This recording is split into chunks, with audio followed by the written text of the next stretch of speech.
Kalau saya hitung Matius sampai Wahyu itu 27 kitab. Ya, ini menarik sekali. Coba saudara perhatikan. Semua yang 26, baca ya, itu cepat. Jadi mulai hari ini saudara buka Matius sampai pasal 28, Markus 16, Lukas sampai 24, lalu Yohanes sampai 22. Semua. Terus Roma, Korintus 1, Korintus 2, terus sampai Wahyu. Perhatikan. Semua 26 kitab itu pasti ada kata penutup akhir daripada surat itu. Tapi satu-satunya kitab yang tidak ada kata penutupnya cuma Kisah Para Rasul. Tiba-tiba berhenti begitu saja setelah Paulus kontrak rumah 2 tahun di Roma, habis. Saudara, saya tanya pada Roh Kudus, mengapa yang satu ini tidak ada kata penutupnya? Saya menangis ketika Papa jawab, sebab kamu yang melanjutkan pasal itu, Daniel. Sebab itu Sugeng engkau melanjutkan pasal itu. Sebab itu engkau Hadi melanjutkan pasal itu. Saya tidak tahu kalau diperpanjang terus. Saya sudah nulis di pasal berapa juta. Saudara mengisi pasal yang berapa juta lagi. Ngerti istilah ini saudara? Ternyata Kisah Para Rasul tidak akan pernah ditutup sebelum Yesus datang. Sampai seluruh dunia mendengar nama Yesus itu.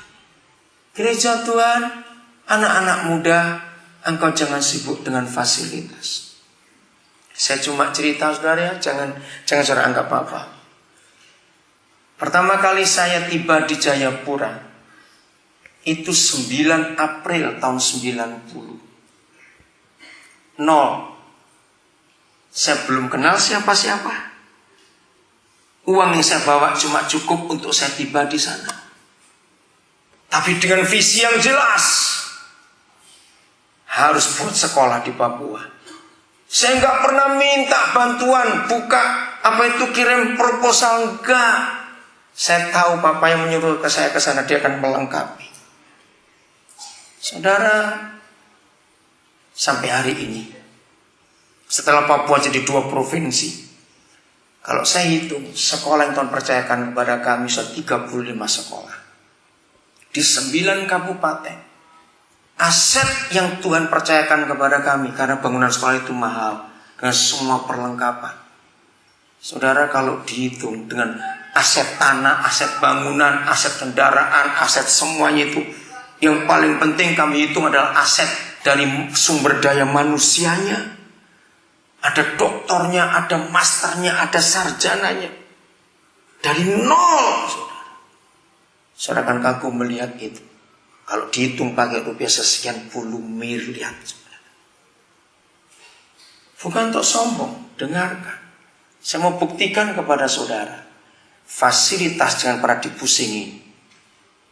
Karena Kisah Rasul mengatakan, kalau kita mengutamakan manusianya, dengar. Kalau kita sibuk ngurus manusianya, fasilitas pasti akan mengikuti. Jadi orientasinya bukan program, acara, dan fasilitas sarana prasarana. Orientasinya tetap harus orang. Maka itu 28 pasal Kisah Para Rasul gak sibuk dengan program. Maka itu kita gak pernah ketemu satu ayat pun, satu pasal pun di Kisah Rasul yang mengatakan inilah liturgi, inilah acara KKR, inilah susunan acaranya, ini rundownnya dan semua. Gak ada satu pun ditulis. Mereka hanya sibuk ngurus orang. Maka kalau kita ingin tahu hati Yesus, inilah hatinya orang-orang. Ketika saya waktu itu belum menikah, saya nggak sibuk fasilitas, saya cari orang. Orang-orang Papua masih dikasih, disayangi. Akhirnya Papa melihat bahwa kami butuh ini, kami butuh itu. Dia cukupi luar biasa. Sampai hari ini, pola pendidikan yang kami buat di Papua, itu pemerintah dan masyarakat mengakui. Kami adalah satu-satunya pengelola pendidikan di Papua yang betul-betul menyiapkan SDM secara serius. Sekolah kami adalah sekolah pertama di Papua yang kepala SMA-nya itu master. Belum pernah ada. Ada doktor yang bisa mengajar, dokter akuntansi. Lulus yang ketiga tanggal 17 Maret yang lalu. Dokter yang ketiga yang lulus.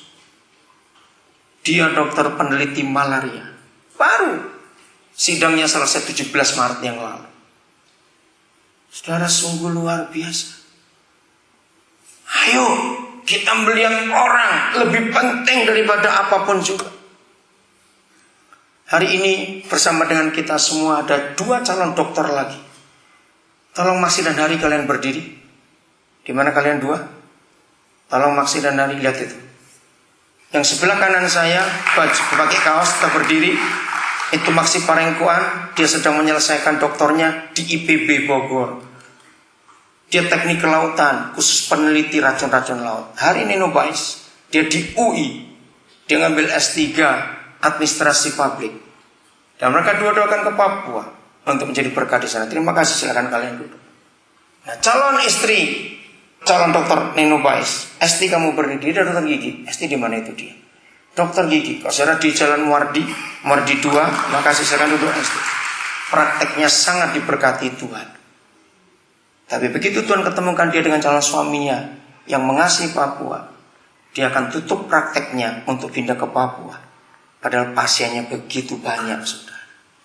Dan dia tahu kalau dia pindah ke Nabil ikut suaminya, dia nggak akan dapat duit sebanyak dia praktek di Jakarta. Tapi karena melihat jiwa-jiwa, kami sudah meluluskan 38 master, saudara. Kalau S1 kira-kira kalau dihitung ada 300 sekian. Kenapa kami berjuang seperti itu? Karena kisah Rasul 28 kisah Rasul itu mewarnai hidup kami luar biasa. Mari kita lihat sekarang Matius 14. Kita lihat bukti bahwa manusia lebih penting. Adik-adik yang masih SD, SMP, SMA, belajarlah mengasihi orang-orang, termasuk mulai dari yang dekat. Pembantu-pembantu papa mamamu di rumah, supir-supirnya papa. Dekati mereka, adik-adik.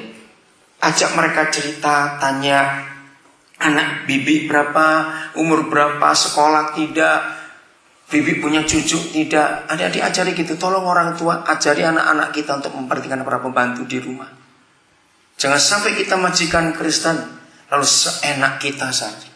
Saya nggak suka kalau ada keluarga Kristen, anaknya pulang sekolah teriak, sepatu jeder lempar sana, buka kaos kaki saya. Wih, kecil-kecil kayak begitu, ini gede jadi diktator ini.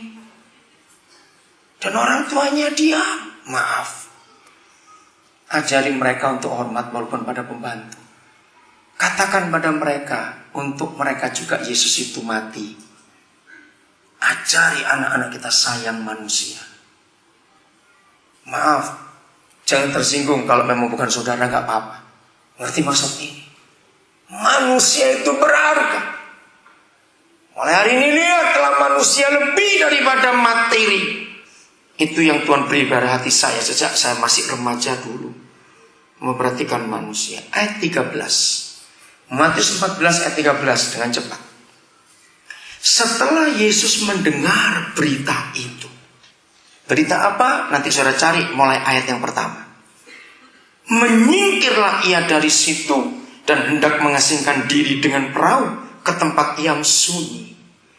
Keluarkan 3 kata, menyingkir, mengasingkan diri ke tempat yang sunyi. Mari kita lihat. Mengapa Tuhan Yesus harus melakukan 3 hal ini? Menyingkir, mengasingkan diri ke tempat yang sunyi. Hanya gara-gara setelah mendengar berita itu. Berita apa yang sudah lihat sepintas? Ya, Yohanes Pembaptis diapakan bukan cukur kepala, awas. Potong kepala, dia lain dengan cukur kepala. Saudara, maka kalau Tuhan Yesus menyingkir, mengasingkan diri ke tempat yang sunyi, berarti Tuhan kita syok, terpukul, tergoncang, sedih, nggak bisa apa-apa. Aku mau ngasingkan diri dulu. Bayangkan, Tuhan Yesus pun bisa tergoncang seperti itu.